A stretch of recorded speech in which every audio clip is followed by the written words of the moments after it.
Deceased Abu Saeed মারা যাননি, বরং প্রসিকিউশন ম্যাটেরিয়ালসে প্রদত্ত যে সুরতাল রিপোর্টে উল্লেখ আছে যে হেড ইঞ্জুরিতে মারা গিয়েছেন। আন্দোলনকারী নিরস্ত্র আবু সাইদকে গুলি করে হত্যা করেছেন।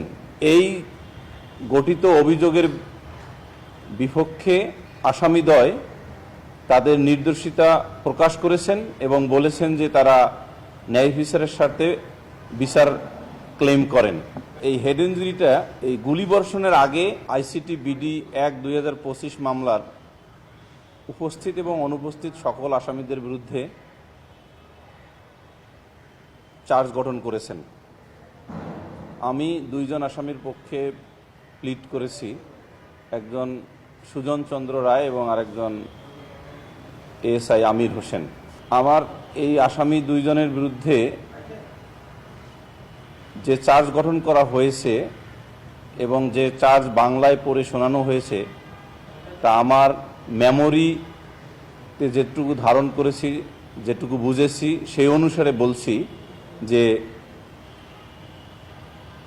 আপনি সুজন চন্দ্র এবং আপনি আমির হোসেন গত ১৬/৭/২০২৪ ইংরেজি তারিখে বেলা ২টা ১৭ ঘটিকার সময় বেগম রোকেয়া বিশ্ববিদ্যালয়ের ১ নম্বর গেটের সামনে ঢাকা রংপুর রোডের পশ্চিম পার্শ্বে RICL TMX যুগের পর যুগ স্থাপনা থাকে মজবুত। আন্দোলনকারী নিরস্ত্র আবু সাইদকে গুলি করে হত্যা করেছেন। এই গঠিত অভিযোগের বিপক্ষে আসামিদ্বয় তাদের নির্দোষিতা প্রকাশ করেছেন এবং বলেছেন যে তারা ন্যায় বিচারের স্বার্থে বিচার ক্লেম করেন এবং